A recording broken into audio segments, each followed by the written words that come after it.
that collecting DE&I data is important to help us understand who is in our business and how they're feeling. And then we can use the data to help develop our strategies to create a more inclusive workplace culture. But how do we do that? It can be quite difficult to collect data if your teams aren't engaged and don't feel safe to share their personal information. But here's an 8-step guide to help you in getting your teams to share their data.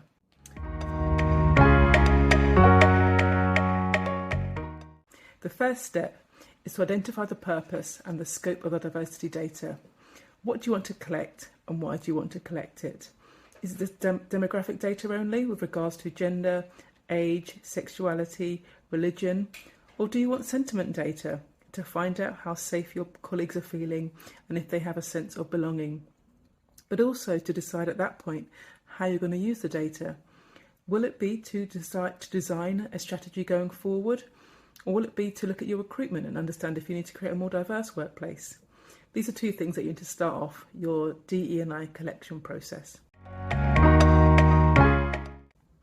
The next step is all around communicating the importance of the diversity data. Colleagues want to know why you're collecting it and how it's going to shape the future of your organisation.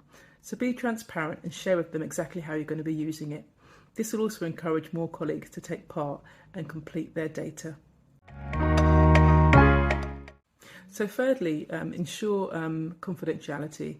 We used an external provider to help us to collect the data, and I think colleagues want to know that it's not everyone in the business can see what they're writing in the surveys. So it's also really important that you make it clear that the information will be anonymous, so no names are needed, just the data, and also that only certain people will get to see the response. The fourth thing is using inclusive and appropriate language. So the census is a great way to look at some of the demographic questions and how they're phrased, different ethnic groups or different sexualities. I do think that people can get offended if it is not the correct terminology is not used. So please be really careful and make sure you use inclusive language when describing all the groups. Okay, step 5, choose an appropriate data collection method. So will you use an online survey? Will you use a paper survey? And will it just be a poll? Think about the best way to do that, and also where the link will be shared. Will it be shared on email to colleagues individually, or will you post it on intranet? How will you go about collecting the data? So the 6th point is to ensure that the data is accurate and reliable. So again, this is down to the question design, making sure that your questions are not ambiguous in terms of the answers and responses. Multiple choice is a great way to collect data of this kind, but you can also have free-form boxes available as well to collect further verbatims that can give you a richer flavour of how your colleague. Okay, point number 7, collect and analyse the data. So this is really important, right? You spent all this time and effort collecting the data, and you really want to create a comprehensive and robust report at the end of it so you can see the insights. So spend time creating a good report, use tables and visualizations that really translate the data in a clear and effective manner.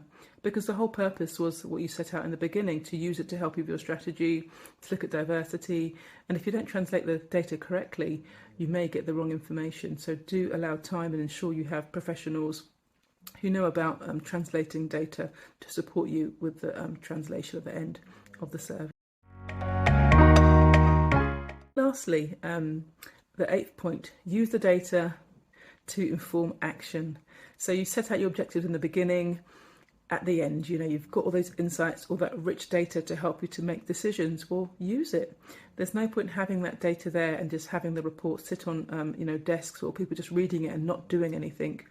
Really look at the information that your colleagues have given you and decide how you can use it to create a more inclusive culture. And then tell your colleagues about it. Tell them what you found out and what you're going to do. And also continue asking for data. So if you do implement change based off the feedback from the survey, it's always great to measure it again, maybe a year or 6 months later, to see how those changes have had an impact on your business. So those are just a few tips on things that you can do to increase and make data collection more easy and get more colleagues engaged in doing it. We're also going to be doing a video and sharing insights on the campaign. How can you use persuasive and influential language? How can you create engaging, colourful, impactful comms? What does that plan look like in terms of encouraging colleagues to take part in data collection? We're going to be doing a video and some comms all around that to help you with your marketing, to get colleagues on board to complete the survey. So look out for that soon. My name's Atlyn. Please DM me on LinkedIn if you want any support or information.